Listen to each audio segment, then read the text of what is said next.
them. Here comes Gisette. They make contact. They touch once, twice, 3 times. Oh, trouble! Oh, no, Rocky into the wall. Big crash front straightaway. Huge crash coming into the triangle. No, Rocky up and into the air. They're beating and banging. Burn the bottom, Cosman up top. Kaufman, I think. No, Breyer by 1/1000th of a second. Joseph, no! At the line, Thunhorse pulls the win out at the stripe. Oh, he saves it. What's going to happen here? Here comes the canvas. Get your foot in. He got it.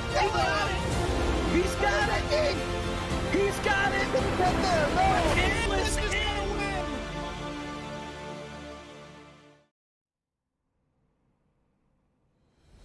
Good evening, everybody, and welcome to the virtual Auto Club Speedway in California. That's about as much as I got. Fontana, California, I guess, for the Hard to Drive 300 qualifier.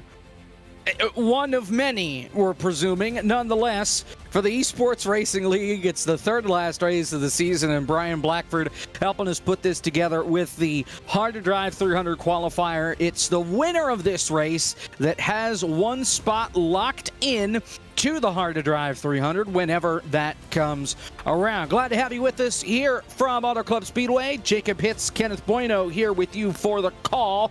20 drivers set to go at this 2-mile racetrack, and the track's hot, it's slick, and these cars are as hard to drive as ever. That's the perfect combo, Jacob. As much as you can ask for, of course. Back in 2020, when Blackford put up the first Hard to Drive 300 at the Atlanta Motor Speedway, that's basically what the premise was. Put a hot track temp, send the best drivers out there with a car that's immensely intense to drive, especially now that it's unrestricted on the iRacing service for a handful of years now. It's been that way. So I think you couldn't ask for anything better. A track like Auto Club, one that's very rough on the drivers. Naturally, even with cars with higher downforce than this, but when you have this power combo, it's going to be a lot of fun with some of the drivers in the ERL tonight. Let's take a look at our starting grid. Tyler Gary starts on pole position. Brian LaPrade will start on the outside. Connor Horn, Colton Davis make up row number 2. Landon Mills rounds out the top 5 with Ronnie Osmer on the outside. Justin Elizabeth and Blake McCandless round out the row number 4. Alex Bell and Tol Owen round out the top 10. We'll take you through 11th on 20th through the rest of the field. Joey Musovic in the 64 is 11th. You'll have Zach Novak for Rise Esports on his outside in P12. Michael P. Frisch in the 58. He'll be 13th. Anthony Alfredo will be classified to his outside in 14th, row number 7. Before you find the 20, David Schildhaus rounding out your top 15. JD Laird in the 12 will be 16th. It'll be 17th for the man who basically created this whole idea for the Hard to Drive 300. Brian Blackford will be 17th. Justin Mons on his outside 18th. And Jacob Final, 2 drivers in this 20-car grid. Cody Giles in the 16 and the 44 of Dylan Colony.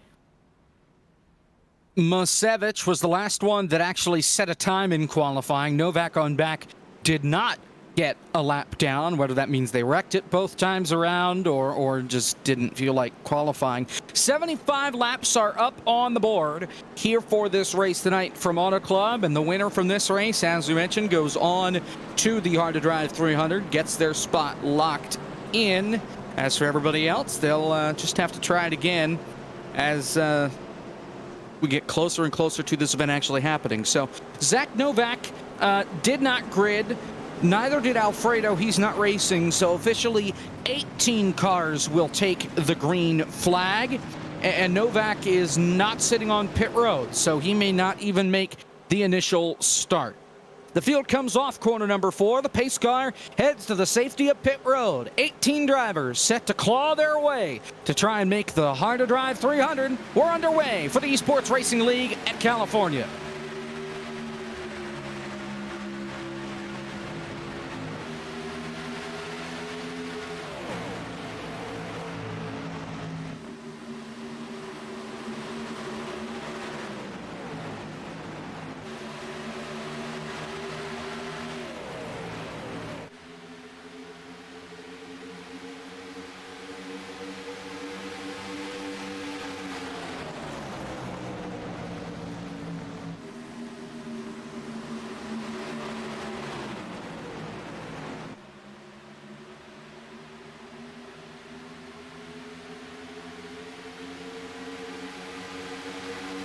Tyler Gary will lead the opening lap. We were told in pre-race that perhaps the outside line may not be the line to get used to as far as where the speed is at. But Landon Mills, Ronnie Osmer, they're going to try it. Mills looking for second on Brian LaPrade. In practice, Jacob, we saw a lot of drivers cling to that white line. Usually we'd see a lot more experimentation. There were some guys in practice, frankly, who did want to go up there and search for grip all the way to the top of the racetrack. But for right now, the fastest way is the shortest way. Landon Mills using that to his advantage. Got by Brian LaPrade in the 88, and now already looking at your race leader, Tyler Gary, out of turn 4.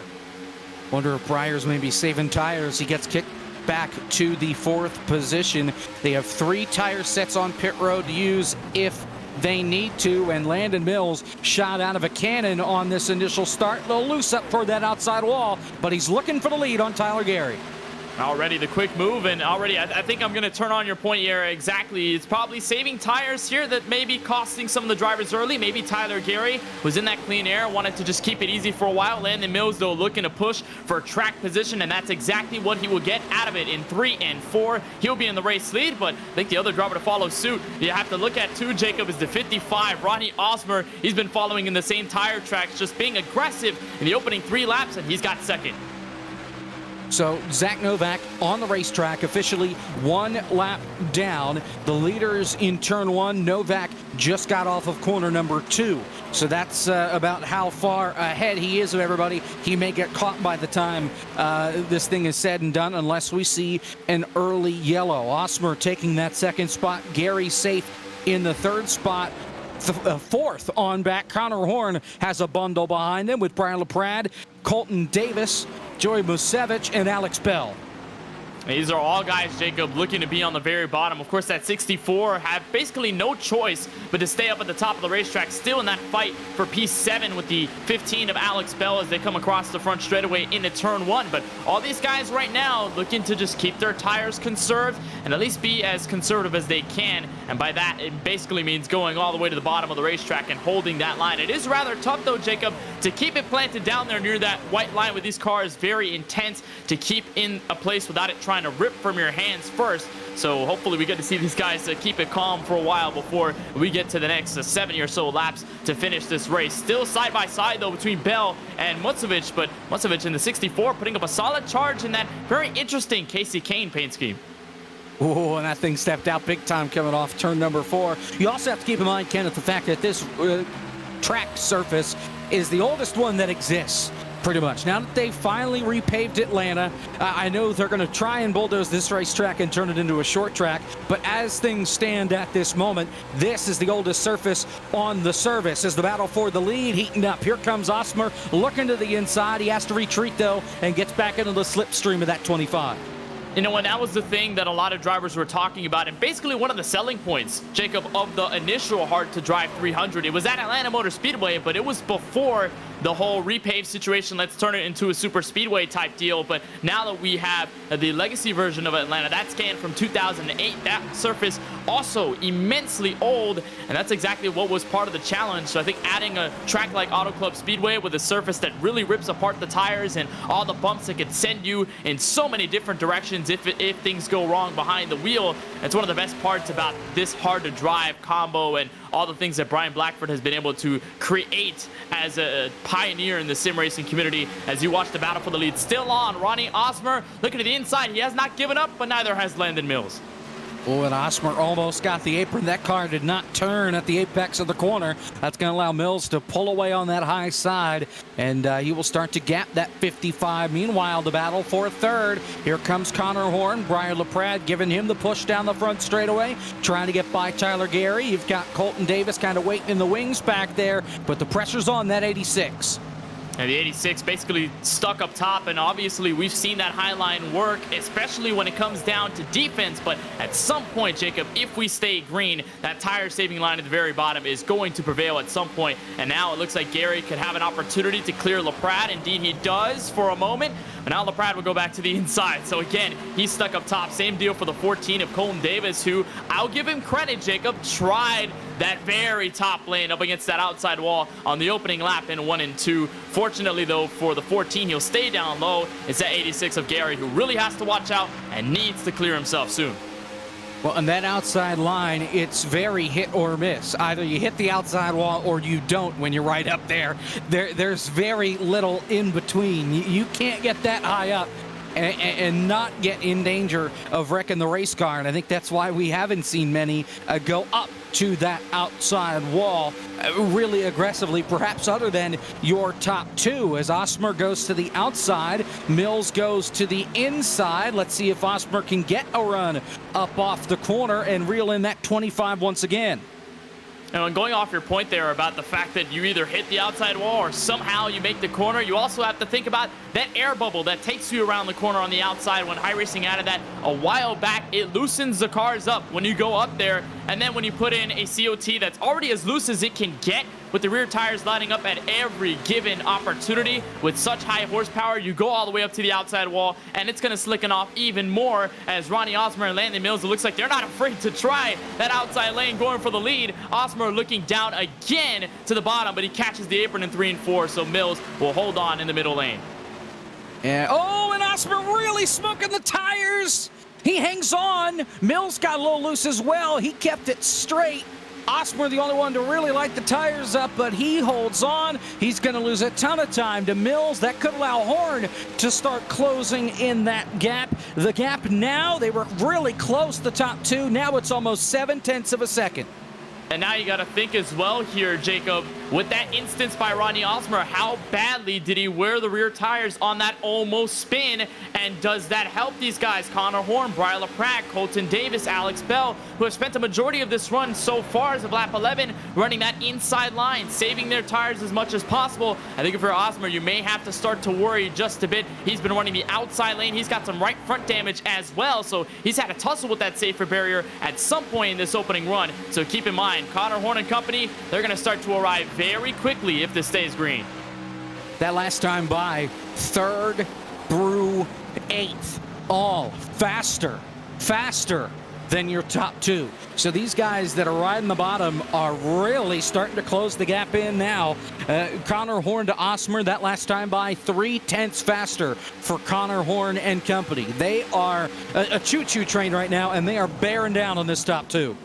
And Jacob, frankly, it's just a game of discipline, right? You think about going to the inside, and yes, in the opening laps, those guys who are up top gaining so much time off the corners, it's going to hurt a little bit knowing that, all right, these guys are going to start to run away, but once you start logging laps in, the discipline factor starts to kick in, and if you stick with your strategy, if you don't try and bait for all of the other drivers that are going up there ripping their tires up, and you stay down low, this is the result. This is the fruits of the labor, as we would call it. Getting to the inside, keep on holding your line, and you're going to bring yourself right back to where you started. We talked about Brian LaPratt basically getting jumped on the opening start race. Well, now he's basically in a move to jump the 55 right now of Ronnie Osmer, as he got way loose out of turn 2. LaPratt this time will change lanes to the outside, and Osmer holding on for dear life in his Chevy.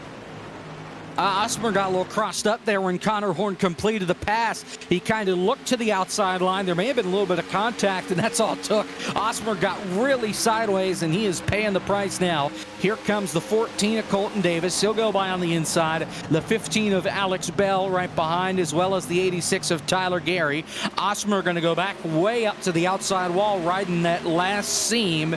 And right now, I think Osmer is just kind of holding on for dear life and maybe hoping he gets a soon caution. And he's just trying to keep himself stable, and he's still going to the high side, so credit to him for sticking with his strategy. I think maybe he's just believing that that's really the only place he can gain speed off of the corners, and again, play some defense. Like I said, that outside lane could be useful in that sort of case, but with Osmer lighting up the rear tires at a turn 4, one of those last time by, and the fact that he has right front damage, it is not helping him at all. And now here comes Alex Bell, here comes Tyler Gary, maybe even Justin Lizen in the 31 on the rear side of it, as they're almost 3 wide. In fact, they are 3 wide for position into turn 1 and 2. Yeah, Tyler Gary really sent it down in there underneath Alex Bell. They'll be side by side for position. Osmer will fall back and will lose 2 spots for the price of 1 down the back straightaway. Bell will get a push from Osmer, get all clear of that 86 of Tyler Gary. Gary should get him this time as far as Osmer is concerned, and Lisenby has caught this pack as well, and he'll look to the inside of that 55.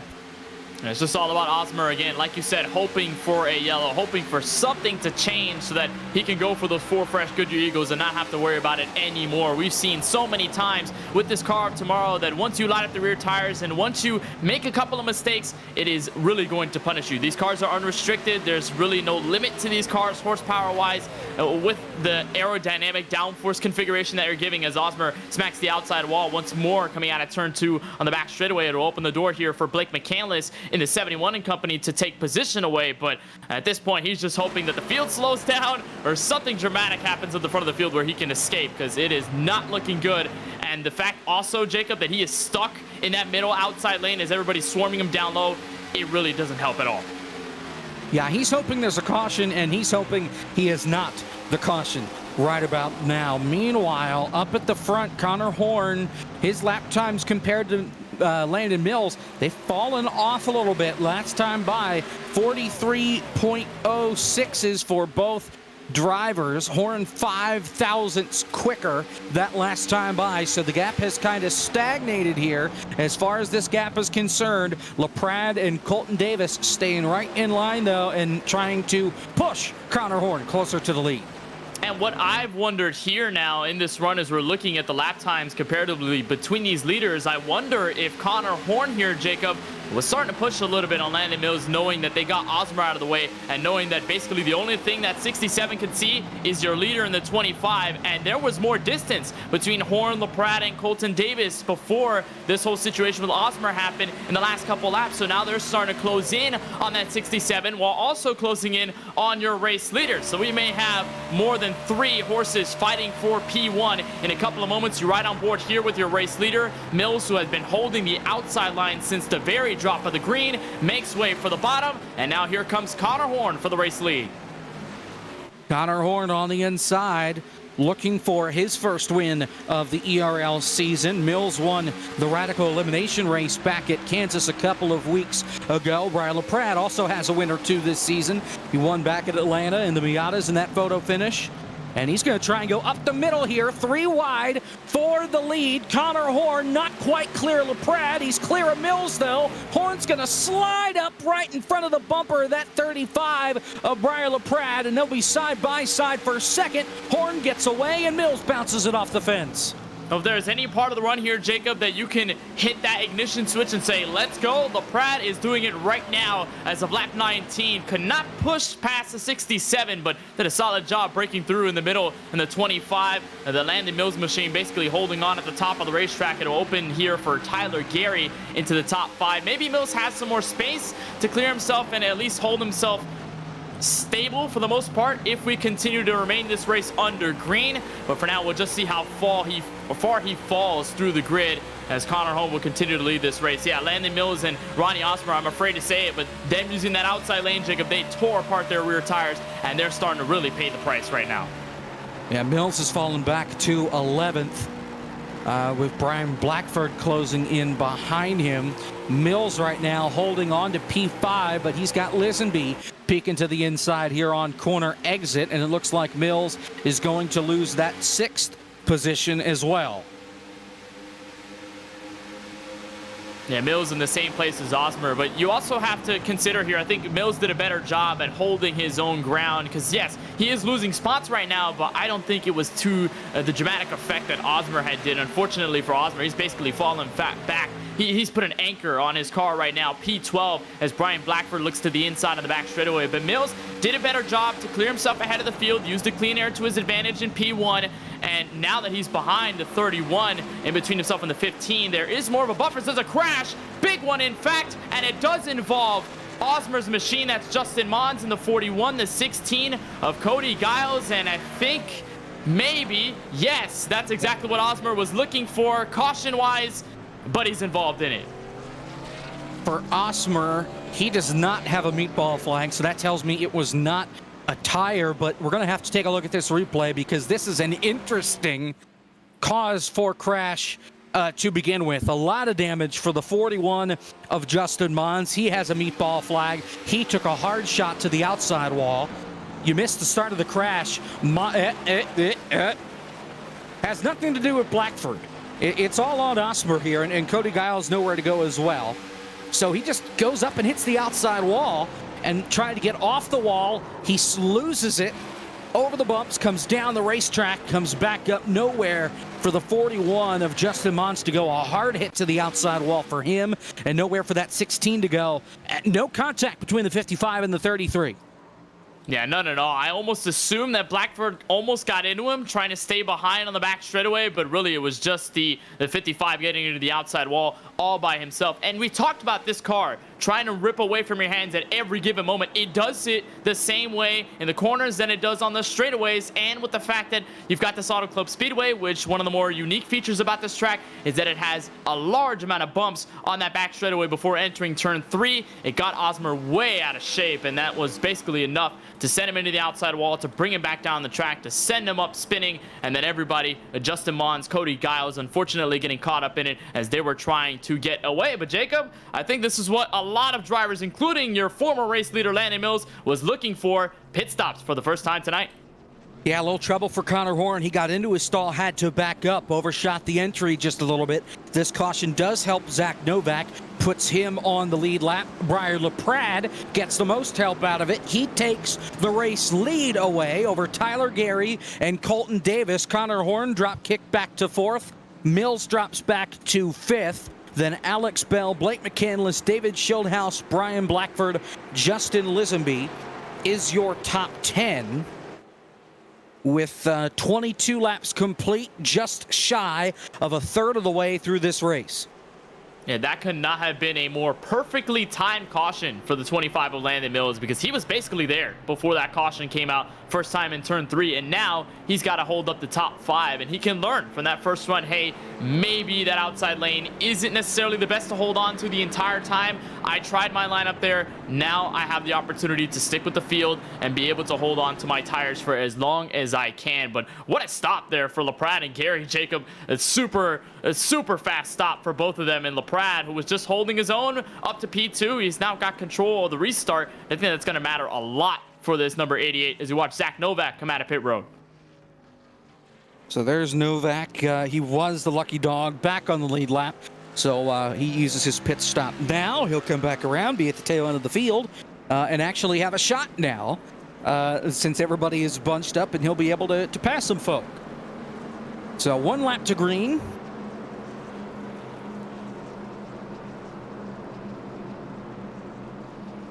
That's a good thing, though, Jacob, if you're Zach Novak. Now you're on the lead lap, and what do you get to do now? You get to cut your way through the field. That's gonna be a lot of fun to watch the 5 of Novak and try to get through the field. One of the top talents in the eNASCAR Coca-Cola iRacing series, and I know probably tires are gonna be the biggest concern for him, obviously, because he's dead last in the field and he has to get by 18 cars if he wants to get to Briar LaPrade and get to the race lead for the first time tonight. But watching a driver like Novak try to cut through the field in a car that he's got some good experience in, it's going to be a lot of fun. It's going to be his first official shot at track position change, so I think he's very excited about the next restart for sure. That's right. So we'll get ready for the restart. 19 cars with us now that Novak has joined the party. And we'll have 24 laps complete when we get the green flag. So 51 laps left to go in this race. It'll be Brian LaPrade and Tyler Gary here on the front row to get us set for the restart. Watch out for that 25 and that 5th spot down on the bottom. Landon Mills, who's led much of this race so far. Green flag back underway. That's a gorgeous jump out of your race leader, Brian LaPrade. It's Tyler Gary who's going to defend all the way up top entering turn 1. Well, if Connor Horn has anything to say about the 86, but he does have something to say about the 14 here of Colton Davis, but just loses ground on the inside of the racetrack. Colton Davis will officially clear for 3rd. Still on it, though, around your top 5, top 10. Brian Blackford, inside move. They're further back on David Schildhouse, but Connor Horn still trying to hold on for 4th. Brian LaPrade still running away with it. Alex Bell jumps way up to that outside line. Mills kind of run in the middle of the racetrack.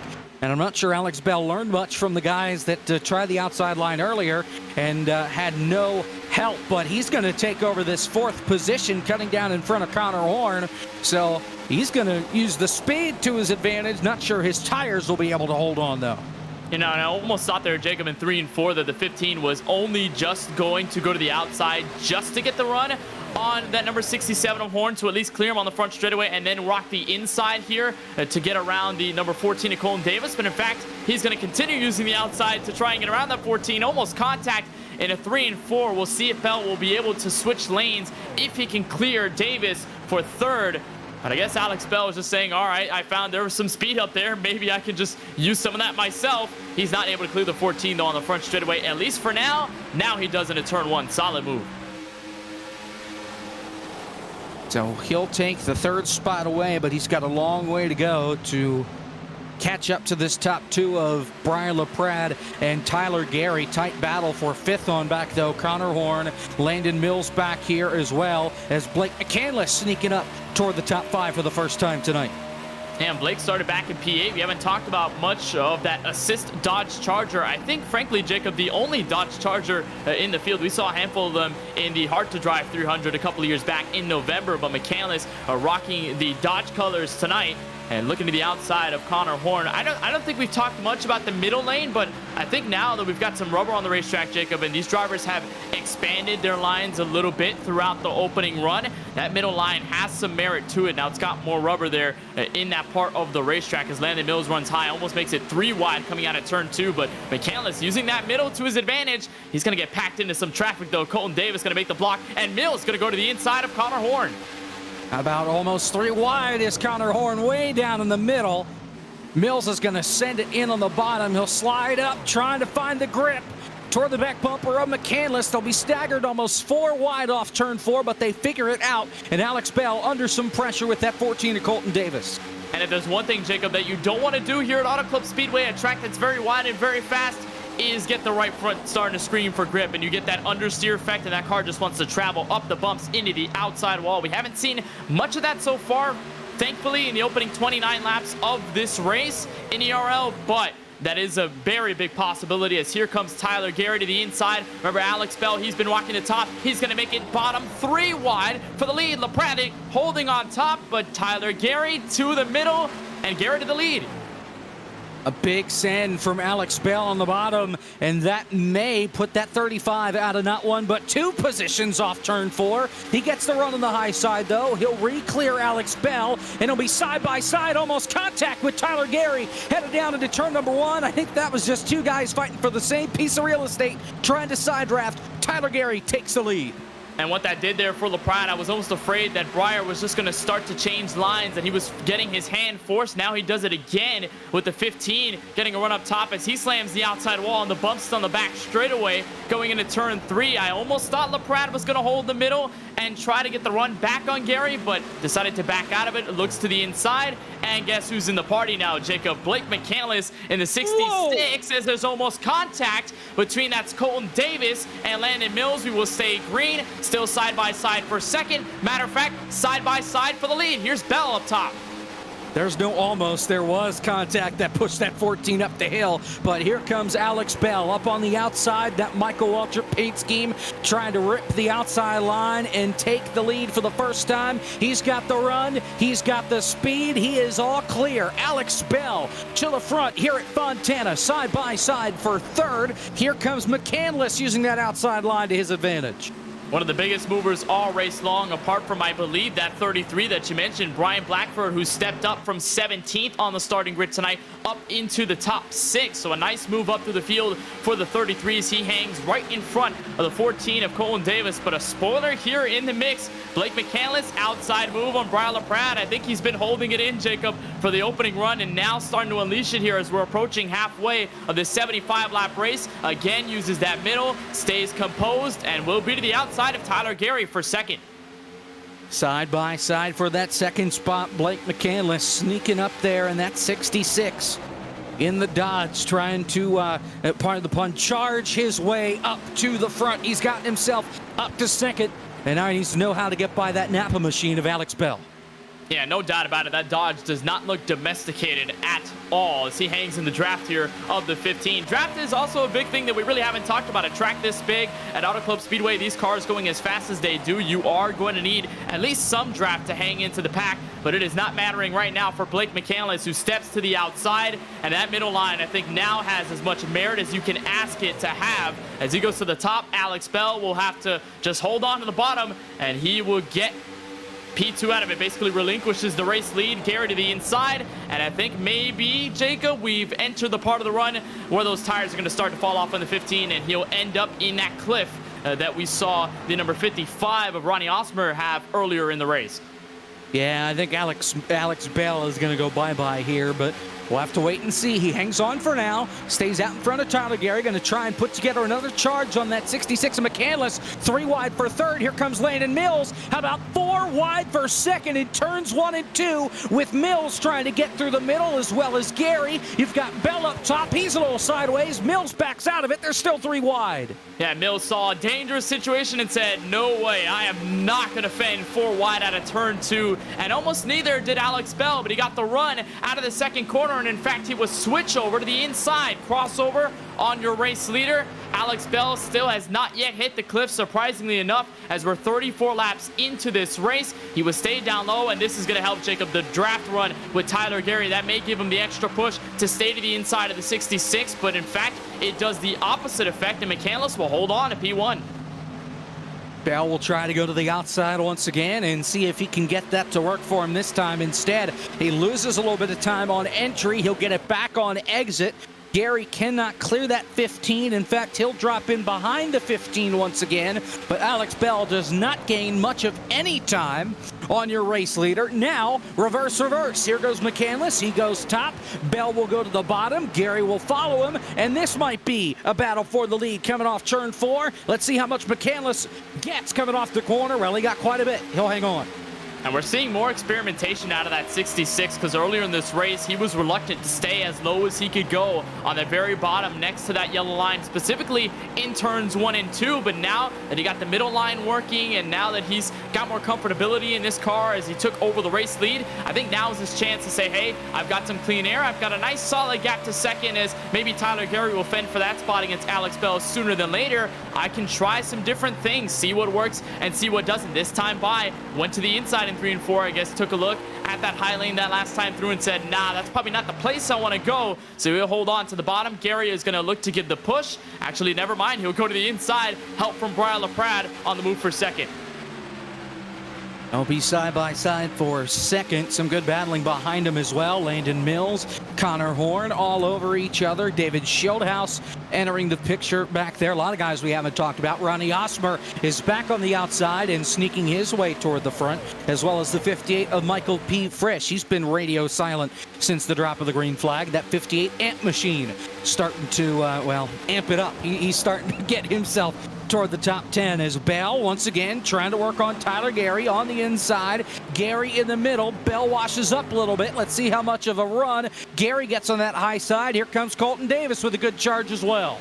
I was about to say, Jacob, you're going to like the situation if you're Colton Davis, or even if you're Brian LaPrade. You're hanging in single file. You see them go side by side. You know probably how shot the tires are on behalf of the 15, as the 14 will go up to the place that has murdered the tires practically all evening long. Same deal with Tyler Gary. It's just adding more players to the fight for the lead into 38 laps to go from Auto Club. Now Bell falls short of third, and here comes Tyler Gary to the inside. So finally unleashing the move in turn 3. Here comes Gary trying to retake the lead. That last time by, he was a 10th quicker than McCandless. Obviously, the draft having some sort of a factor, though. He slides up. He is clear. McCandless cuts back down to the bottom. Colton Davis has a run as well. Stalls out for the moment. They'll be side by side for the lead. Now, where does Davis go? He's trying to look 3 wide. Gary kind of blocks the middle. And Davis here at this point, I think if I'm the 14, you're just going to wait for the opportunity to arise. As McCandless pulls a huge slide job in 1 and 2. Here comes Gary back down low, and there's a moment of choose for the 14. Goes to the inside, clears that 66, and is just saying, all right, you guys do all the heavy lifting. I'll just make my way by swimmingly without a problem. He's going to hold the outside in 3 and 4, and Alex Bell is going to get brought back into the battle. So I think anytime, Jacob, we see some drivers up in the front, we think they're going to stay there. and then all of a sudden, a couple laps later, they start fighting for the lead. We've got some new players up at the front once again. Now, Blackford held the Slide Job 300. That was a different event in these cars. That was at Homestead Miami Speedway. Two different ideas, two different events. Kind of sort of the same deal. They're difficult to drive in these race cars at a hot, slick racetrack. And McCandless taking those words of advice and applying it instead of the Slide Job 300 to the hard to drive 300. But Colton Davis not making these things look very hard to drive all over the back bumper of Tyler Gary, pushing him into turn number 3, running that outside line, trying to reel him in. Hey, same car, same deal. If you're a McCandless, it's all the same to me as Colton Davis will try to mount and run. I think now this is some of the largest gaps we've seen on behalf of the top 2. Bell, though, got way sideways. I think there was contact, Jacob, with himself, Connor Horn, and now David Schildhaus will look to the inside. We haven't talked about Schildhaus at all tonight after starting 15th. He, Brian Blackford, Frisch, and Zach Novak started at least 12th or worse. Novak, remember, was basically out of the race, and we're watching him crunch up through the field now into what could be a potential top 10 spot. Things are going haywire already here with 35 laps to go from Auto Club. Trouble. Justin Mons into the inside wall. Single car spin. We should stay green. That's his second incident of the night, nosing it down into the inside wall. The contact you mentioned with Bell, that was with Connor Horn. Horn kind of went down to try and block Bell, and a little bit of bumper grab there, and Bell lost a little bit of time and a spot to David Schildhaus. So that's the contact there. They figure it out now. Most guys are sliding up to the outside as Brian Blackford gets leaned on by Zach Novak down on the bottom. A little bit of lack of grip down on the bottom of the racetrack. That'll cost Novak another spot as here comes Frisch. Listen, be right behind him. You know, I wonder here, Jacob, now that this race has gone 42 laps, only one caution, we've ran a majority of this race under green flag circumstances. Is there more rubber up top that's worth noting if you're a majority of the field? Because up to this point, we haven't seen a lot of drivers go up there. Maybe there were 1, 2, 3, or 4, but now we're seeing chunks of drivers in droves going up to that very top lane. You watch the top 2 leaders do the exact same thing. Same deal for the like of Blake McCandless in the 66. You see the 15 of Alex Bell up there, Zach Novak up there as well. I think there's more grip up there than there ever used to be in the past 42 laps, so they're starting to make use of it, and there may be a push here from Davis to Gary. Some pressure adding on to the race lead again. Here comes Davis around the outside. That last time by, identical laps from the top 2. Colton Davis going to try and get the big run. Can't get there. Gary got a nice run on the bottom through 3 and 4. And now Davis going to have to draft off the back bumper. That 86 down the front straightaway. Turn it around and try and reel him again this next time by.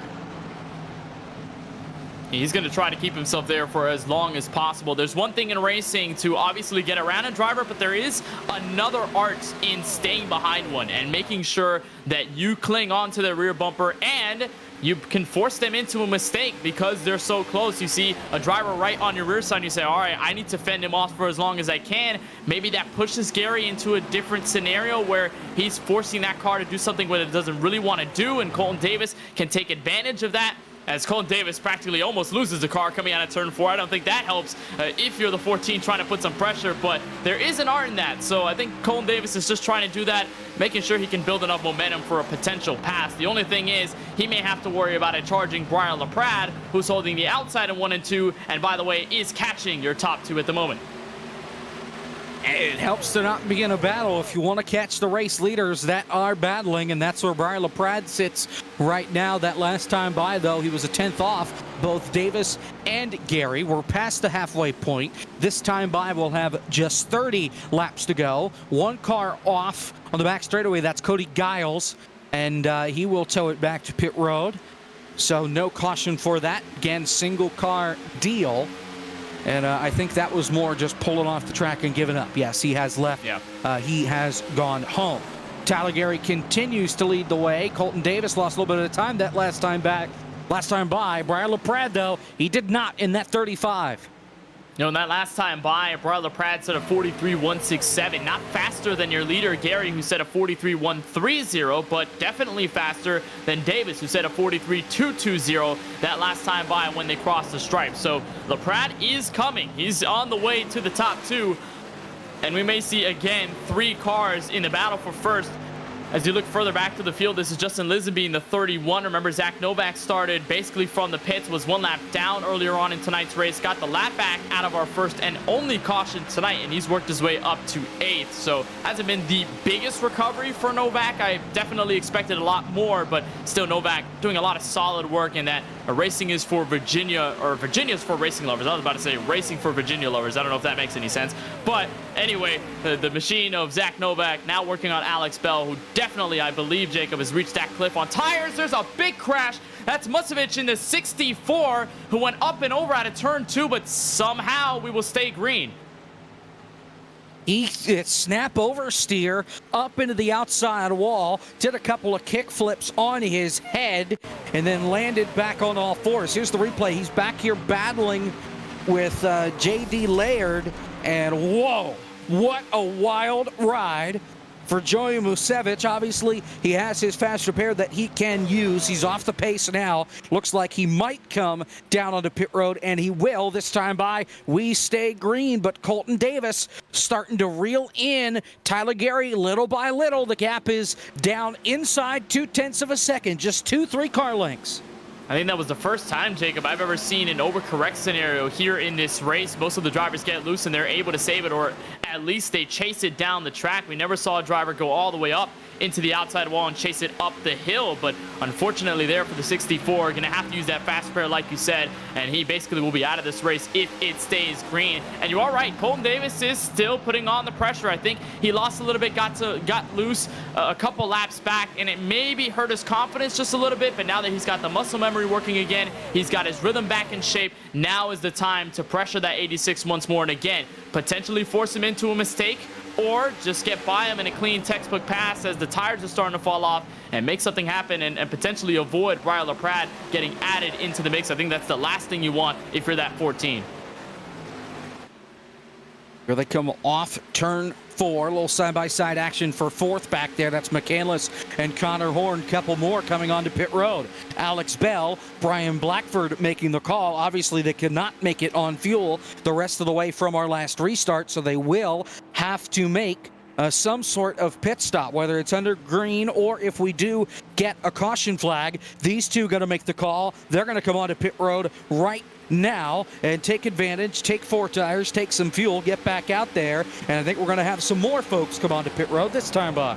You are right. Connor Horn, Blake McCandless chirped over the radio and said, hey, we're coming to pit road this time by. So the first amount of drivers there, including Brian Blackford, they were the first to bite the bullet. And this is something we always see in stock car racing ovals when it comes down to pitting under green flag circumstances. There's always somebody who goes first, and then monkey see, monkey do. Everybody follows through for their pit stops on the night. 67 evens out with Blake McCandless there as McCandless got way loose on the entry to pit road, locked up the tires just a bit. They're going to be door to door entering the pit lane. We'll see how they come out, but now I wonder here, do the leaders start to come in, or is this battle for the lead still going to happen until basically their breaking point? Well, and we're coming to 24 to go. You have to wonder as well if the guys that are staying on the racetrack, how much time they're going to lose on those older tires versus the guys that just came onto pit road, like a McCandless or an Alex Bell, even a Brian Blackford or a Connor Horn. You got to wonder how that could be an impact. Connor Horn taking fuel only on his pit stop. I got to go back and double check this. Just 7.7 seconds in the box for Connor Horn. It looks like right side tires only for the 67. He comes out 6 seconds ahead of Blake McCandless right now.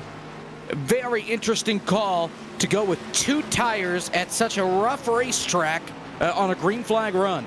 I think what he's doing here, Jacob, is just prioritizing track position, and he understands maybe those left sides aren't necessarily as useful as just getting right sides only. Here comes McCandless here to unlap himself on your 2 race leaders, who, by the way, have still yet to hit pit road. Same deal for the likes of Brian LaPrade and Zach Novak, and even Justin Lisenby in the 31. Even further back, a lot of guys in the top 5, top 10 still yet to make what could be the last pit stop of the night here from Auto Club. But an interesting call that may get Connor Horn the lead. I think it may be a risk worth taking it for that 67. Watch this though, 3 wide. Brian Blackford in the middle, Alex Bell, or rather Blackford down low, Bell in the middle. Oh man, this is tough. That was scary, and that might open up the door here for the 14. Well, it doesn't matter. Tyler Gary's coming onto pit road. So is Briar LaPrade. Colton Davis stays out. He will take the lead away. Looks like Landon Mills is going to come on as well. Zach Novak will take over the second position. J.D. Laird is also on pit road. So now it's a waiting game to see when Colton Davis pulls the trigger. David Schildhouse just coming off of pit road right now. Let's see. Laird coming in, as I mentioned. Mills, LaPrade, and Gary. Everybody else staying out.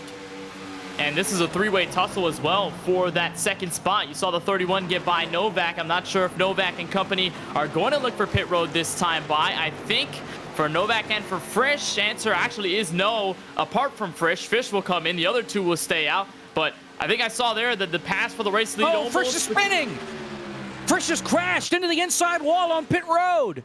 Lost it under braking and has crashed the car. He does have a fast repair that he can use, but a disaster for Michael Frisch on pit road. That's going to cost him any shot, I think, of going to victory lane as long as we stay under green.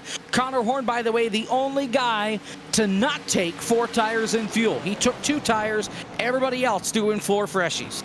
Yeah, that's a huge amount of time lost on behalf of Frisch there. We saw a lot of guys get loose on the entrance to pit road, as it looks like Zach Novak and Justin Lisenby, the 5 and the 31, are going to come in, as well as your race leader, Colton Davis. So all 3 of them heading in for what may be their final pit stop with 21 laps to go.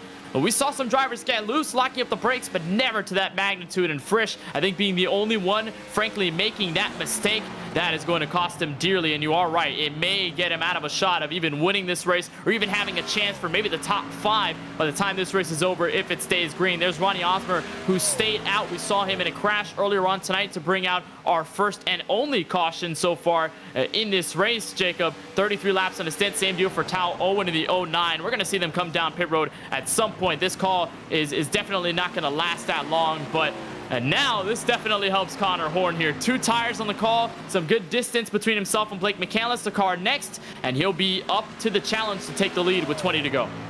Well, the gap is 4.5 seconds and closing. McCandless is about 0.3 a lap faster than Connor Horn, so he should get there before this race is said and done, as long as we stay under green. Right now, Connor Horn would retake the lead as long as things cycle around.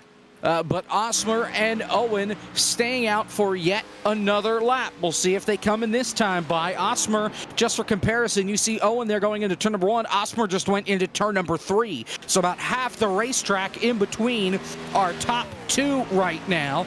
Tall Owen clutching the car, trying to save fuel as much as he can, perhaps hoping we see a caution, maybe playing the long game.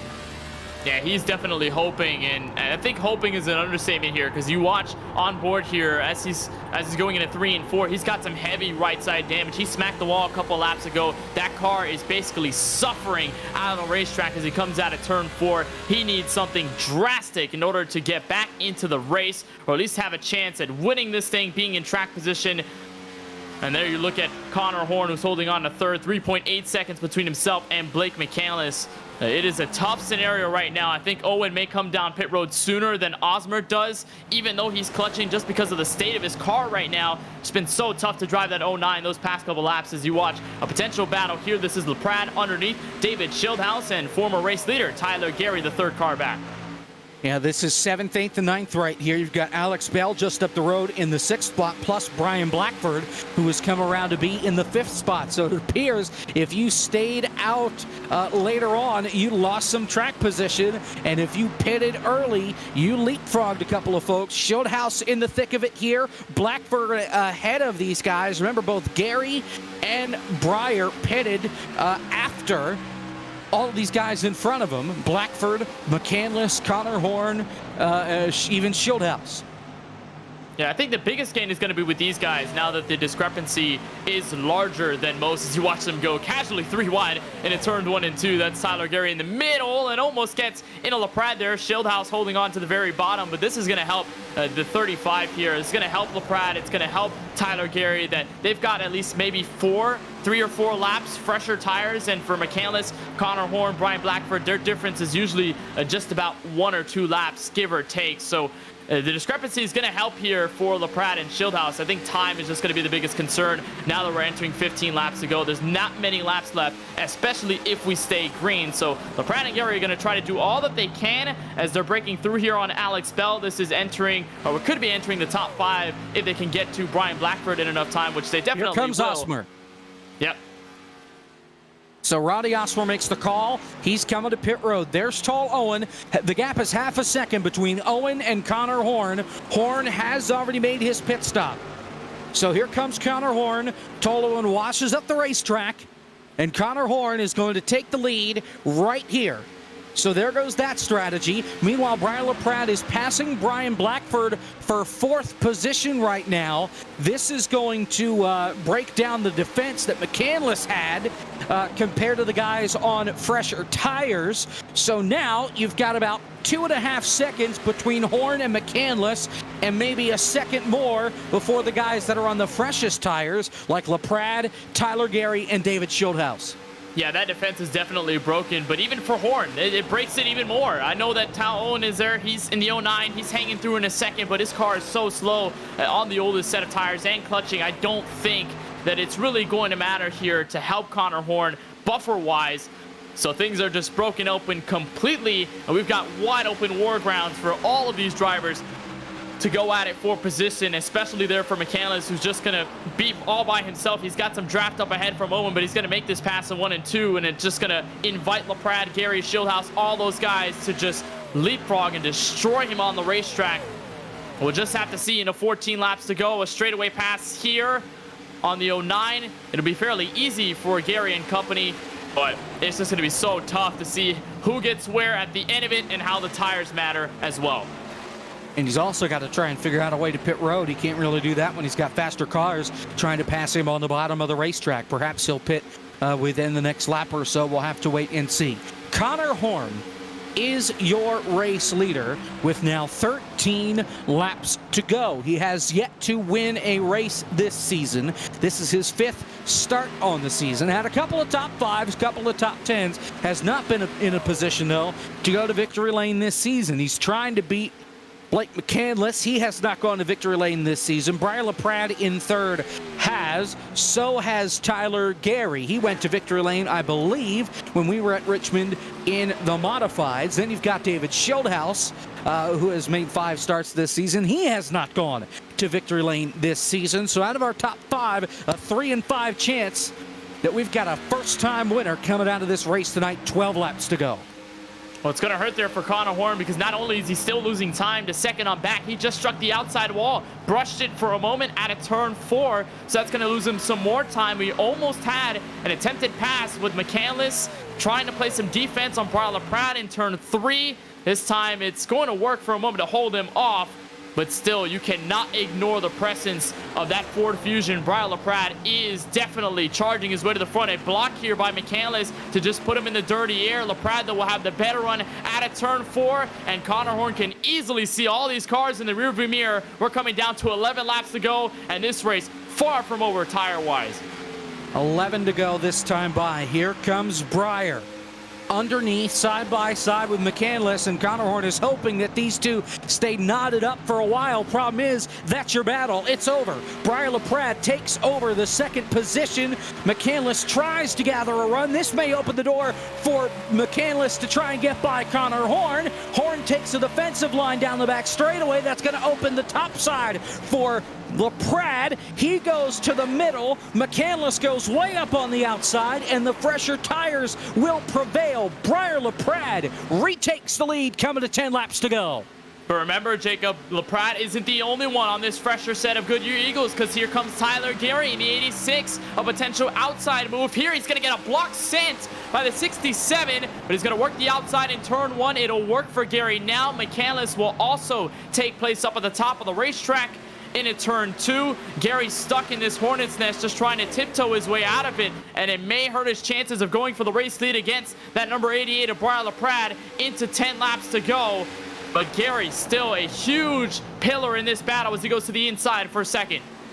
and Gary has not been faster than LaPrade these last couple of laps, so that may really open up the door for that 35, barring any other issues. 9 to go this time by, and Gary cannot quite get clear of McCandless. Still stuck side by side. Now he's clear. Dead even lap times between the 88 and the 86 that last time by. And McCandless, though, will try something down low, so this could hurt the chances for Gary if he can stay down there, but Gary's going to clear out of turn 2, so no concern there for Connor Horn. That was a huge wiggle after getting passed by Schildhaus out of turn 2. Fortunately, we stay green. He doesn't go for a spin, but Horn basically on that cliff. He knows those 2 tires, at least now, aren't really working to his favor, as LaPrade will come out of turn 4 with 8 laps to go from Auto Club. Yeah, maybe he was thinking we would get a caution at this stage of the race where he could capitalize on the track position that he had by taking 2 tires and being in the lead. That hasn't happened, and now Connor Horn is going to free fall through this field. We've got 8 laps to go. That last time by, Gary a 10th faster. He's up to the outside wall here in turns 1 and 2, trying to reel in the driver of the 35. Been some of the strongest drivers here all night, Jacob. I mean, you look at the start of the race, obviously, the beginning, they got sworn by the likes of Ronnie Osmer, the likes of Landon Mills, all those guys. Alex Bell, who was running the very top of the racetrack more times than not, or more times than that inside lane. But these guys have been some of the most composed when it comes down to saving their tires. They've been the better ones on the long run, especially that 88 of LaPrade, who we saw start up front and do well to start once we had that opening run that took us to our first caution. These guys have been so well at this point of a race. And now it's just all about who's better at outlasting the other into 7 laps to go, as Gary will hold the outside. LaPrade still there for the lead, but Gary is on his way. 6.5 laps to go here at Auto Club Speedway. Briar LaPrade, your leader, the gap down to 0.2 of a second. And Tyler Gary trying to reel in LaPrade and make this his second win on the season instead of LaPrade's second win on the season. McCandless trying to hold down the fort in 3rd. Schildhaus trying to reel him in for 4th. That time again, Gary half a tenth quicker than Briar LaPrade. The gap inside 1/10, just 2 car lengths between the top 2. And now if you're LaPrade here, Jacob, what do? You know that Gary's there. You know that he's catching you. Is there any change in your game that you do at all? Or do you stay to status quo and just trust your intuition that it's going to work here in the last 5 laps? Because Gary is breaking through that shield that LaPrade has put up for P1. And this time into 3 and 4, it's going to get even closer. Gary is there. So does LaPrade do anything alternatively to hold this 86 off? Gary just can't overdrive the car. He overdrives it. He heats his tires up. He's not going to have a shot to get to Briar LaPrade and try and win this race. Just 6 laps to go. Make it 5 laps to go. Again, Gary just a hair faster. LaPrade trying to take Gary's line away. Gary goes all the way up to the wall. They're going to almost be side by side. LaPrade with a great drive off from the middle, off 2. And if there's one thing, Jacob, that LaPrade really hasn't done all this race frequently, is use that 3rd lane. Tyler Gary has not been afraid to go all the way to that outside wall and make something happen. They're both going to choose the same line in 3 and 4, so there's going to be no difference. But 1 and 2 has been the huge difference between the 86 and the 88, especially momentum-wise on the back straightaway. 4 laps to go this time by. Will the draft help for Gary? Right now, the answer is no, but 1 and 2 will tell the whole story. A little bit of a bobble coming off turn 4 from Briar LaPrade. Got a little loose. This is the closest that Tyler Gary has been to that 35 all night long. Coming to 3 laps to go this time by. The 86 applying the pressure. The heat is on, but Briar LaPrade keeping the flames at bay behind him. Just bumper to bumper traffic down the back straightaway, headed to turn number 3. That's exactly what I expected in 1 and 2 there, Jacob, as the 86 goes to the middle. We'll try to grab some clean air. LaPrade took his line away and said, okay, you've got some momentum out of turn 2. I'm just going to make sure that I stay right in front of you by the time we get out of the corner onto the back straightaway. And that did help. It put a bigger buffer there between the 88 and the 86. So does it happen this time by in 1 and 2 into 3 laps to go? The answer is going to be yes, but Gary's going to go lower on the track. So he's going to try and search for some clean air. It's going to help him closing the gap, but LaPrade still holding on with 2.5 laps left. LaPrade got a good launch on exit. Gary got a better launch in the middle of the track. Trouble behind him in the wall. Connor Horn gets turned down the racetrack, making contact with Zach Novak. Caution is out with 3 laps to go. Oh, no.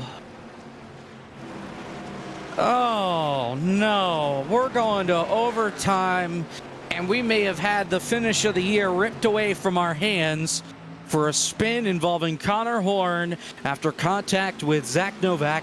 We'll get a replay. And Connor Horn said over the radio, Jacob, I didn't know you were going to be on my outside there, insinuating that he did not believe that Zach Novak was just going to get a huge run, but he was basically there at the exit of the corner. Horn just floats up high and just loses all the space between himself and that car up top. They make contact, and Horn goes for a travel to the inside wall hard.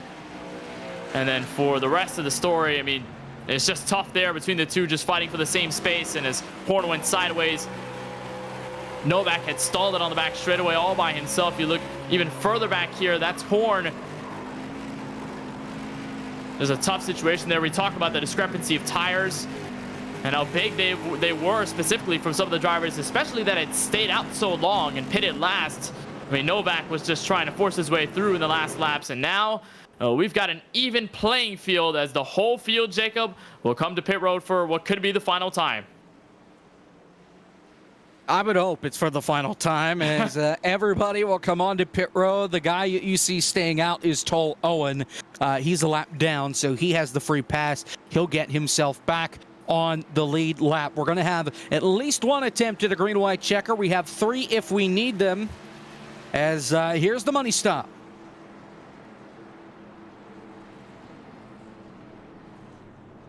Just see Gary, though, with that first pit stall. May help him track position-wise just a little bit. I don't think we're going to see any 2-tire calls or anything drastically different. It looks like it's going to be 4 fresh Goodyear Eagles. For one, though, it is going to be an alternate call. Brian Blackford out first. There's Alex Bell, David Schildhausen, and as they come out of pit road, LaPrade will beat Gary to the line. Actually, no, yeah, Gary wins the race. Gary got LaPrade barely on pit exit. Then it's McCandless and Schildhaus, Colton Davis rounding out the top 5. You've got Connor Horn there in 6th, Zach Novak, Alex Bell, Brian Blackford, Landon Mills, your top 10. We will step aside and go to a break. When we come back, the restart to hopefully end this deal here from Auto Club.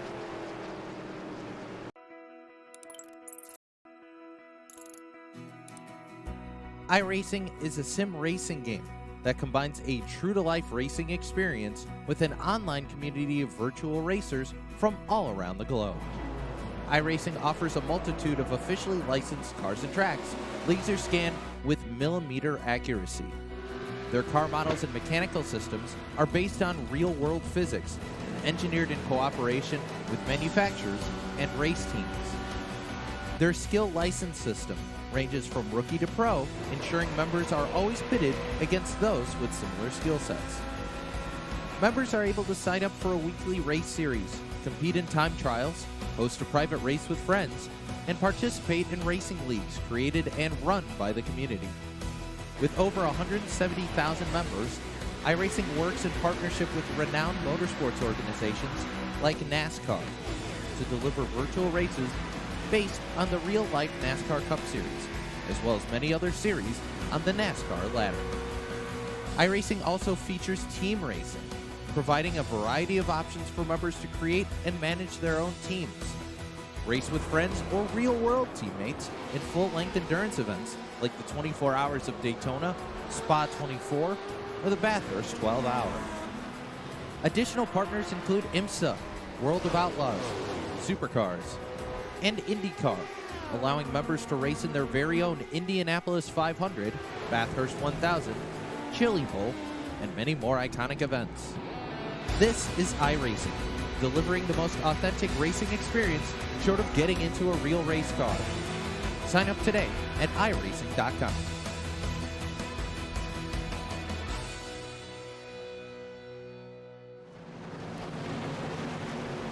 Just in time for the restart.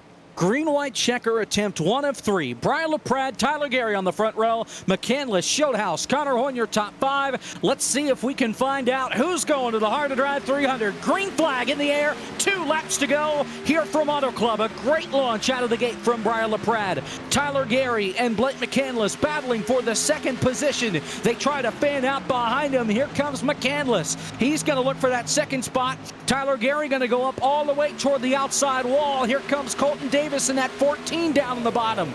Blake McCandless taking over the second position, charging after Briar LaPrade. That could be all Briar needs if we're able to stay green. 3 wide further back. Here comes Alex Bell, sending it on Connor Horn and David Shieldhouse. He watches up the racetrack. There's almost contact. 3 wide. They're going to hold on. As here they come to the white flag off turn 4. This will be official. The next flag ends the race. Briar LaPrade out in front by 3 car lengths over Blake McCandless as they head back to turn number 1. Still 3 wide further back. Here comes Gary up on the outside. How about 4 wide for 4th? Colton Davis round the outside trying to hold on. Alex Bell drifting it through the corner down on the bottom. But here comes McCandless. He has a run. Closing in on LaPrade closely. Heading down into turn number 3. He's going to have one last shot. Through 3 and 4, drives it in deep, gets a little loose, gets to the outside of the 35. He doesn't have the drive off. And Briar LaPrade is going to lock himself into the Hard to Drive 300 with this win in ERL. He wins the Hard to Drive 300 qualifier here at Auto Club Speedway, and Briar LaPrade is locked into the big show.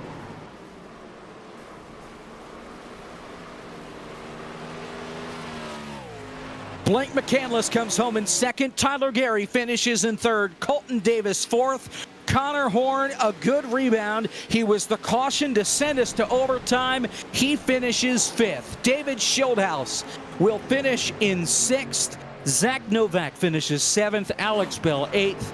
Michael P. Frisch 9th. Landon Mills rounding out our top 10. For those of you that noticed, Kenneth Bueno's not here. He had another event that he's got to go cover, so he dipped out right before this last restart. And we'll try and get some interviews here with our top 3. Tyler Gary is here already for 3rd place. We can talk to him while Briar LaPrade burns it down here on the front straightaway. Or not. Maybe he just sends it right to victory lane. Nonetheless, so here's Tyler Gary coming home in P3 tonight. A really strong car. If we stayed green, did you have it over Briar? It would have been really hard to pass. He was also very consistent. We were very equal in speed. It's I think there's a pretty distinct lane at the very end there with the top and 1 and 2, 3 and 4 on the bottom. I would have had to pull off a major slider or something crazy. But would have definitely had a better shot than there at the restart. With that final restart, is there anything you could have done to stay with Briar LaPrade, or once McCandless got alongside of you, that was pretty much it? It would have been hard because everyone's pushing, everyone's going all out, just running key laps. But I hurt myself. I missed a shift, and that's what let Blake get by me and cost my speed to 1 and 2. And that congratulations. Congratulations on the top 3, Gary, and we'll see you next week, hopefully, from Road Atlanta when we do nothing but cut corners. Thank you. Tyler Gary coming home in P3 tonight. Blake McCandless is here, our 2nd place finisher tonight. We'll speak with him. So, 2nd place finish. The green-white checker helped get you into that 2nd place spot. But let's talk about the strategy there before the caution. Pitting before some of those leaders wound up getting you in some pretty good track position. Yeah, it did. I knew that they were going to stay out pretty long, and I thought if they did it long enough that maybe we'd be able to kind of get a net gain out of that. The draft would kind of pull you in, but I was hoping that we could get some track position and cutting it short just a couple of laps. I could kind of run the bottom, save my tires a little bit, and then have something to defend, because I knew they'd be quicker. I just was hoping I could defend a little bit better, but Briar and Tyler did a really good job. They're out there battling for 1st and 2nd, content to ride 3rd. And then obviously we had that caution at the end. I'm kind of kicking myself. I wish I had kind of run a little higher in 3 and 4 because Briar may have scraped the apron there on the last lap. lap and could have gotten a better run. But all in all, really fun race out here tonight. This assist dodge was good, and we could kind of move around. I was trying to just experiment everywhere, whether it was the bottom. I know we made a lot of passes in the middle during that long green flag run. We went to the second lane and we were able to make a lot of passes there. So I was just trying to find speed anywhere I could, and it's a really fun car. It's a really fun track, and interested to see, depending on what kind of rubber we lay down or weather changes, kind of how the track would change. But it was really fun. We're wheeling the whole time. You're sweating running this car. It's a blast. Is there anything you could have had there for Breyer on those last 2 laps once you got by Gary? I don't know. It was tough. The top was kind of the faster line, but nobody wanted to run up there because it would wear your tires more. So when it came down to it, when we got these short runs, that's kind of why I went to the bottom at the end, as I thought, Breyer would just go up top, and, I was hoping maybe he'd get stuck in the wall, or, he'd make a mistake up there and I could just be in the opposite lane and maybe try to get a run. As much as everybody complained about the top of 3 and 4, I found a little bit of speed kind of running the middle or the top of the corner. So I kind of wish I had gone there for the last lap, but it would have been tough. Breyer's good, and he knows if anything, it's a little bit tougher to pass on the bottom. You can kind of use the higher lane to defend a little bit. So don't think I could have gotten him, but all in all, still a really fun race. Well, congratulations on the second place finish, and best of luck in Slim Rock coming up. Yeah, we'll take a little meal break and we'll get after it. Thank you, guys. Blake McCandless, your second place finisher tonight from Auto Club. And our winner, Brian LaPrade, coming away with his second win on the season. It wasn't easy, but able to get the job done. Before that caution flag, tried to hold off Tyler Gary. Without the caution late, did you think he had him? Yeah, he was closing in. I was running the middle, he was running the wall, and it didn't really, I don't know, I felt like as long as I took his line away, it was going to be tough for him to get around, because I thought I saved my stuff good enough, but he was just catching me because he's running the wall. But he still had really good pace. But yeah, it was definitely going to be close. So shout out Anthony for throwing that yellow and almost costing me. So I'm going to have to yell at him later. Or now if he wants to unmute, I can yell at him. But yeah, it was fun. I had to go earn it there on the green, white checkered finish. Short feeling kind of helped, I think. I don't know if Blake did or not, but I think I had about 10 gallons there and added 5-1, so it helped the drive off a little bit being short field. So, but yeah, at least we got the win. How about the feeling knowing that you don't have to run this anymore until the Hard to Drive 300? You don't have to try and qualify your way in again. You're locked with the win. Yeah, I mean, I definitely would love to run this again anytime. But yeah, luckily I don't have to, qualify in whenever that time comes around. I can just kind of relax and just wait till that day comes when the actual Hard to Drive race comes along, and hopefully we can repeat the same process, but maybe in a different scheme this time. I had brought back my old 35 scheme, the old pink and blue and white and all that good stuff. So it's fun to drive that again, that's for sure. And putting it right back in victory lane. Well, congratulations on the win, Breyer, and we'll see you next week when we're cutting quarters at Road Atlanta. Yep, thank you, guys. Brian LaPrade, your race winner tonight from Auto Club Speedway. I guess we probably should show the results because we never actually did that. You see your top 10 there up at the top, and I did read them aloud. I'll run through them again quickly. LaPrade, your winner. Blake McCandless in second. Tyler Gary third. Colton Davis fourth. Connor Horn fifth. And Shieldhouse, Zach Novak, Alex Bell, Michael P. Frisch, Landon Mills rounding out your top 10. The rest of the running order, Brian Blackford, the guy hosting all of this, he sits 11th. Justin Lisenby 12th. J.D. Laird in 13th. Joey Musevich finishes in 14th. Ronnie Osmer in 15th. Dylan Connolly finishes in 16th, one lap down. Toll Owen in 17th. Justin Mons out of the race in 18th. Cody Giles out of the race in 19th.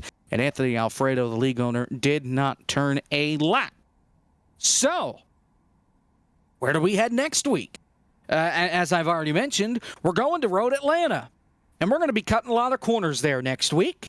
When we go to Road Atlanta, we're going to be in the Pro 2 trucks, the Shortcut Circus, a week from tonight on August 10th, 7:30 start time for that. Let's talk with the man hosting all of this, Brian Blackford, coming home P11 tonight.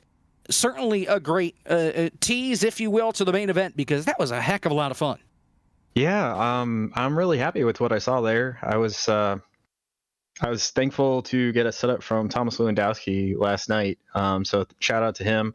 And it drove really well. We loosened it up a little bit and pulled off some tape, and it was good to go. So I didn't get a whole lot of practice in. I wish I could have. I barely got in the server in time. So I didn't want to get anybody's way because I'm not going for points. So I started in last. But yeah, I think it's going to be, if we do go forward with Auto Club, I think it'd be a great race to see how it plays out with all the various lines you can take through the corners, and we'll have to see. I'd love everybody's feedback if anybody has a strong opinion track wise. I was also thinking about doing New Atlanta, doing 210 in a one there. It seems like could be kind of fun. Also seems like you melt your tires, so we'll see. We'll do some more testing, and the COT is always a good time. So shout out for everybody who came out, and thanks again. Now, gotta ask, do we have an official announcement as far as dates are concerned for the Hard to Drive? Yeah, so I was just telling Briar this actually. I've got a son coming in early October or late September. So I think I'm looking around the end of November. Typically we do it, I think, more towards the beginning of November. So now I think that's going to be pushed back to late November or maybe early December. But we'll see. I keep an eye out, but definitely happening this year. And congratulations, obviously, to Briar for locking his way in. And I plan to keep it really simple. How you get into this thing? So if you just want to do a couple laps, you'll be able to lock yourself in. Well, thank you for putting this event on for us, as well as Anthony. A great show tonight, and best of luck with the rest. Absolutely. Thank you, guys. Brian Blackford, the man behind the curtain, if you will, for the Hard to Drive 300, setting everything up for us. So what's next for FTF.GG? Well, it's pretty simple. The eNASCAR Qualifying iRacing Series is back tomorrow from Michigan in the Irish Hills. We're live at 9 o'clock. Myself, James Pike, Caleb Hoffman, Justin Melillo with you for that. The Bar Visual FTF Cup Series is not Saturday night. It's Sunday night at 8 o'clock at Michigan. Should be a lot of fun. And then we are back a week from tonight, as I mentioned, at Road Atlanta, cutting corners in the Pro 2 trucks. And then SimCar starts a week from tomorrow at the Daytona International Speedway Road Course. Coverage for that begins at 8:30. That's next Thursday. On alternating weeks, when we don't have the eNASCAR Qualifying iRacing Series, is when we'll be covering SimCar. My thanks to Kenneth Bueno for hopping in the booth and joining us here tonight. For Justin Melillo on social media, for our producer, Zach Johnson, I'm Jacob Pitts. That's all from Auto Club Speedway. Brian LaPrade, your winner of the Hard to Drive 300 Qualifier. We'll see you next week.